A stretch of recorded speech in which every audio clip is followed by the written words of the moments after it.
Bismillahirrahmanirrahim. Assalamualaikum warahmatullahi wabarakatuh. Alhamdulillahirabbil alamin. Waalaikumsalam Wassalatu wassalamu ala warahmatullahi asyrofil anbiya'i wal wabarakatuh. mursalin wa ala alihi washabihi rasulillah ajmain. Baik, Nanda semuanya apa kabar? Baik. Baik ya, alhamdulillah. Baik, Pak. Semoga sehat semua sehingga kamu dan kita semua dapat mengikuti kegiatan pembelajaran pada hari ini. Sebelum memulai pembelajaran, mari sama-sama kita berdoa. Untuk doa, saya mintakan buat Nana Purnama, silakan dipimpin doanya, Nana. Oh ya Pak, marilah bersama-sama kita membacakan doa sebelum pembelajaran kita dimulai. Bacaan doa dimulai. Selesai. Baik, terima kasih Nana Purnama. Sebelum memulai pembelajaran kembali, Bapak coba absensi terlebih dahulu. Sepertinya hadir semua ya, tidak ada bangku yang kosong. Nampaknya hadir semua, alhamdulillah. Untuk itu absensinya Bapak buat hadir semua, alhamdulillah ya. Baik, Nanda semuanya, pada hari ini kita akan membahas tentang materi strategi dakwah Rasul di Madinah. Namun sebelum Bapak membahas atau menyajikan materi terhadap pembahasan kita hari ini, Bapak ingin memberikan menyampaikan tujuan pembelajaran kita pada hari ini adalah bahwa kamu dan kita semua nantinya diharapkan dapat mengetahui lah, setidaknya kamu dapat mengetahui apa sih strategi yang dilakukan oleh Nabi Muhammad SAW ketika berdakwah, ketika mensiarkan ajaran agama Islam di Madinah pada waktu itu ya. Nah, untuk itu sebelum Bapak menyampaikan materi, ada sebuah tayangan video yang dapat kamu simak secara bersama-sama. Boleh kamu simak videonya berikut ini.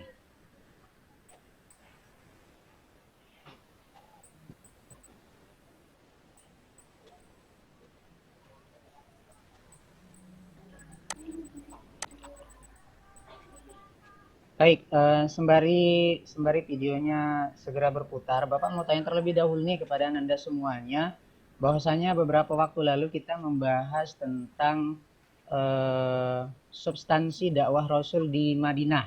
Kira-kira siapakah yang masih ingat tentang pembahasan minggu lalu? Kira-kira apa sih yang kita bahas tentang substansi dakwah Rasul di Madinah? Anda semua ada yang tahu? Silakan. Saya Pak. Ya silakan Nana Purnama. Jadi peristiwa dakwah Rasul di Madinah yaitu Rasul dapat menyatukan dua golongan Pak, golongan Ansor dan Muhajirin. Itu Pak. Baik, benar sekali ya. Jadi beberapa yang telah dilakukan oleh Nabi Muhammad SAW terhadap substansi dakwah Rasul benar adanya yang telah disampaikan oleh Nana Purnama. Ada lagi yang mengetahui? Tidak ada ya. Kalau tidak ada, baik kita lanjut untuk mempersingkat waktu. Saya coba tampilkan sebuah tayangan video yang berkaitan tentang materi yang akan kita pelajari pada hari ini ya. Namun sebelumnya terima kasih kepada Nana Purnama, berarti kamu semua sudah masih ingat dan masih mempelajari apa yang sudah kita pelajari beberapa waktu lalu, dan yang paling penting kita dapat melaksanakannya dalam kehidupan kita sehari-hari. Kira-kira teladan apa sih yang dapat kita ambil dari substansi dakwah Rasul di Madinah pada waktu itu?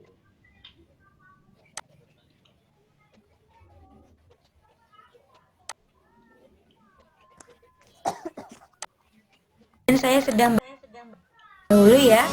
Baik, saya Bahas tentang berdoa terlebih lupa untuk apa kita akan, yaitu mengenai strategi apa saja yang dilakukan Rasulullah selama dakwahnya di Madinah. Kita akan membahas mulai dari perjalanan hijrah Rasulullah ke Madinah. Saat perjalanan dari Mekkah menuju Madinah, Rasulullah singgah di sebuah tempat bernama Quba selama 4 hari, dan selama itu juga Rasulullah mendirikan masjid yang kemudian masjid itu diberi nama dengan Masjid Quba serta mendirikan sholat di dalamnya. Tepat pada hari kelima, tepatnya pada hari Jumat yang bertepatan pada tanggal 12 Rabiul Awal tahun 1 Hijriah, Rasulullah beserta rombongan pengikutnya sampai di Madinah. Dan hari itu adalah merupakan hari yang ditunggu-tunggu masyarakat Madinah. Dan seketika rumah-rumah di jalanan bergemuruh bertahmid menyambut kedatangan Rasulullah, serta putra-putri kaum Ansor juga menyambut dengan bait syair Tola al-Badru sebagai berikut. Saat di Madinah, langkah pertama yang dilakukan Rasulullah adalah membangun masjid yang kemudian diberi nama Masjid Nabawi, dan beliau sendiri juga ikut serta dalam proses pembangunan masjid ini. Di tempat inilah dakwah Rasulullah mulai dilakukan, yaitu dengan melakukan sholat jamaah, pengenalan ibadah mahdoh, dan kegiatan-kegiatan keagamaan lainnya, sehingga wilayah di sekitar masjid menjadi ramai. Selanjutnya diteruskan dengan membangun jalan raya di sekitar masjid, dan lama-kelamaan Madinah menjadi pusat kota serta pemukiman. Dan pesatnya pembangunan kota Madinah menyebabkan adanya migrasi, yaitu masyarakat di sekitar Madinah berbondong-bondong berdatangan dengan tujuan berdagang, dan hal ini tentu menimbulkan kecemburuan pada kelompok masyarakat Yahudi. Langkah selanjutnya yang dilakukan Rasulullah adalah mempersatukan kedua suku yang kerap kali bertikai sebelumnya, yaitu suku Aus dan Khazraj, yang kemudian mereka melebur menjadi satu dan disebut dengan kaum Ansor, yaitu kaum yang menolong hijrahnya Rasulullah di Madinah. Rasulullah juga mempersaudarakan dua kaum, yaitu kaum Muhajirin dan kaum Ansor. Dengan adanya persatuan-persatuan ini, kemudian memperkuat dan memperkokoh persatuan antara kaum muslimin. Dengan berbagai langkah tersebut, Rasulullah juga berhasil menanamkan nilai-nilai moral dan adab-adab yang baik di kalangan kaum muslimin di Madinah. Oke, baik. Ananda sekalian sudah melihat tayangan video tentang pembelajaran hari ini ya. Nah, jadi dari beberapa yang sudah kita saksikan bersama tadi, bahwasanya telah kita ketahui bersama, itulah tadi sekilas tentang bagaimana sih strategi yang dilakukan oleh Nabi Muhammad SAW ketika berdakwah atau ketika mensiarkan ajaran Islam di Madinah ya. Nah, jadi telah disampaikan bahwasanya sedikit juga Bapak akan sampaikan materi rangkum daripada video yang barusan ditayangkan tadi. Ini Bapak berikan kulit-kulitnya saja, nanti bahwa kamu semua dapat mempresentasikannya ataupun dapat mendiskusikannya melalui pembelajaran kelompok ya. Nah, seperti telah kita ketahui bersama bahwa ketika awal mula Nabi Muhammad SAW itu mensiarkan ajaran Islam ke Madinah, tentu sebelumnya Nabi Muhammad itu di Mekah ya. Ada beberapa pembahasan materi lalu juga ada strategi dakwah Rasul di Mekah ya, di mana dua hal yang dilakukan oleh Nabi Muhammad SAW ketika mengajarkan ajaran Islam, awal mula mengajarkan Islam di Mekah itu hanya dua ya, yakni terkait tentang akidah dan akhlak ya. Ya, berkaitan tentang akidah, di mana di sini Nabi bagaimana benar-benar menanamkan kepada umat Islam ataupun penduduk-penduduk Mekah pada saat itu untuk memberitahukan, meyakinkan terlebih dahulu bahwasanya ini loh Tuhan kita. Siapa Tuhan kita? Yakni Allah Subhanahu wa taala. Ingin mendudukkan itu. Lalu yang kedua adalah tentang akhlak mulia yang diajarkannya, di mana beliau mengajarkan dengan mencontohkan akhlak-akhlak terpuji yang dimiliki oleh Nabi Muhammad SAW. Nah, singkat cerita Nabi Muhammad SAW itu berhijrah dari Mekah ke Madinah, di mana sebelum tiba ke Madinah, Nabi Muhammad SAW itu pernah singgah terlebih dahulu di Kuba ya, salah satu kota Kuba, dan di sini juga Nabi Muhammad SAW telah pertama kali membangun masjid yang disebut dengan namanya Masjid Kuba ya. Setelah itu kemudian Nabi Muhammad meneruskan perjalanannya ke Madinah ya. Tepat pada hari kelima ya, tepat pada hari Jumat tanggal 12 Rabiul Awal, Rasulullah beserta rombongannya tiba di Madinah. Dan pada saat itu ini merupakan hal yang ditunggu-tunggu oleh penduduk Madinah, sehingga mereka menyambut dengan di rumah-rumah yang ada di sekitaran Madinah itu merasa senang dengan menyebutkan beberapa syair Thala al-Badru alaina ya, kurang lebih seperti itu. Nah, lalu ketika tiba di Madinah, apa sih yang dilakukan Nabi Muhammad SAW? Nah, jadi yang dilakukan Nabi Muhammad SAW di Madinah ataupun strategi-strategi yang dilakukannya dalam mengajarkan atau memperkenalkan ajaran Islam itu, yang pertama adalah membangun masjid, ya, dikenal dengan nama Masjid Nabawi, dan beliau sendiri juga turut serta dalam proses pembangunan masjid ini. Kemudian di tempat ini juga dakwah Rasul dilakukan seperti kegiatan sholat, ya, kemudian kegiatan ibadah mahdoh, dan kegiatan-kegiatan agama lainnya, kegiatan-kegiatan keagamaan lainnya. Kemudian hingga di sekitaran Masjid Nabawi pun pada saat itu menjadi ramai dan menjadi pusat perdagangan, ya, di sekitaran daripada Masjid Madinah itu. Dan lambat laun kota Madinah pun semakin berkembang, semakin maju, dan ajaran Islam pun semakin berkembang pesat di Madinah pada saat itu, ya. Nah, selain itu Nabi Muhammad SAW juga telah berhasil mempersatukan suku Aus dan Khazraj, ya, di mana kedua suku ini adalah suku yang sangat bersiteru, ya, selalu berselisih paham, dan Nabi Muhammad berhasil mempersatukan kedua suku ini sehingga mereka dapat menjalankan ajaran Islam ataupun dapat mendengarkan ajaran-ajaran Islam yang disampaikan oleh Nabi Muhammad SAW, dan Nabi Muhammad berhasil menanamkan nilai-nilai moral dan adab di Madinah pada saat itu. Nah, jadi ini sekilas kulit-kulit daripada pembahasan materi tentang strategi dakwah Rasul di Madinah. Apa-apa saja sih yang dilakukan Nabi Muhammad SAW itu ketika awal mula mensiarkan ajaran Islam di Madinah, ya. Nah, untuk selanjutnya, untuk Ananda sekalian dapat mengembangkan daripada materi hari ini, di mana nanti Bapak akan membuat beberapa kelompok, ya. Saya kira karena materinya tidak terlalu banyak, Bapak buat menjadi 2 kelompok, ya. Untuk kelompok pertama nanti dipimpin oleh Nana Purnama, coba nanti membahas tentang dikembangkan tentang terkait strategi dakwah Nabi di Madinah tadi. Yang pertama tentang meletakkan dasar-dasar kehidupan bermasyarakat, boleh didiskusikan, dikembangkan kembali. Kemudian untuk yang kedua, kelompok kedua nanti ada tentang istilah surat Nabi kepada para raja, di mana nanti itu dikenal dengan beberapa peristiwa perang-perang, ya, perang-perang dalam Islam, perang Badar, perang Uhud. Nanti kelompok-kelompok ini dapat mengembangkan kembali daripada materi ini. Jadi Bapak persilahkan mulai dari sekarang untuk berdiskusi untuk kelompok yang sudah Bapak berikan dan materi yang akan dibahas. Silahkan, Bapak kasih waktu kurang lebih 10 menit.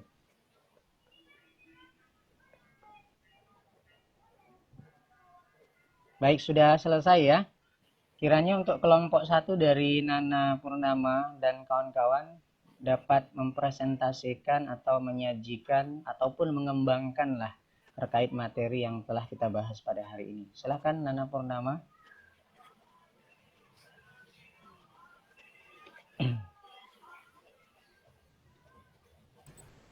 Kenapa belum ini Pak, belum beres Pak tugasnya Pak. Belum beres. Kelompok lain lagi dulu Pak. Yang Saya lain, Pak. baik.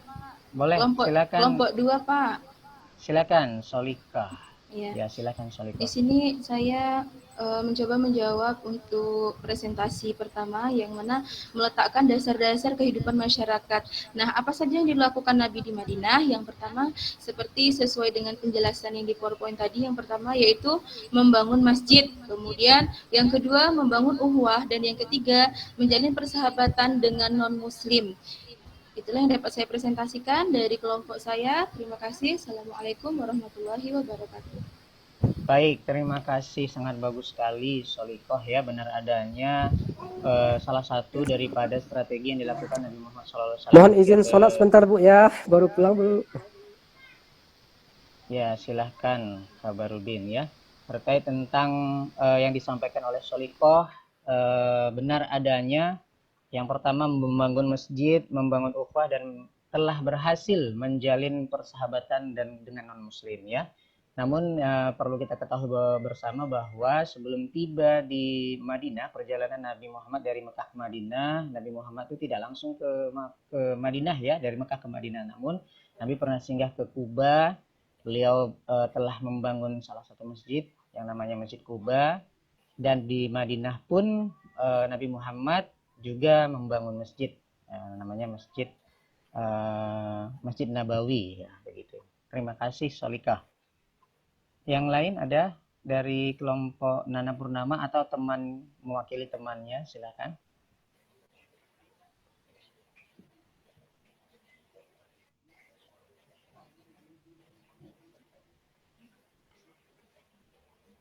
Ayu. Silakan, ada Ayu, ada Rohmi, ada Dedi Aliansyah barangkali.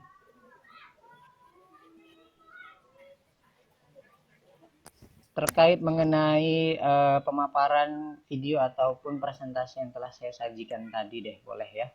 Boleh dikembangkan saja sedikit terkait pembahasan apa sih kira-kira yang dilakukan oleh Nabi terhadap strategi-strateginya dalam mensyiarkan ajaran Islam ya. Karena memang kita ketahui bersama bahwasanya Nabi Muhammad SAW dalam pertama sekali mengajarkan Islam itu tidak semudah yang kita rasakan seperti saat sekarang ya. Nabi itu pernah dicaci, dicerca, dilempari pakai bebatuan, kotoran, unta dan lain sebagainya ya. Tidak seperti kita sekarang ya, kita hanya tinggal meneruskan nih ya, tinggal meneruskan perjuangan Nabi.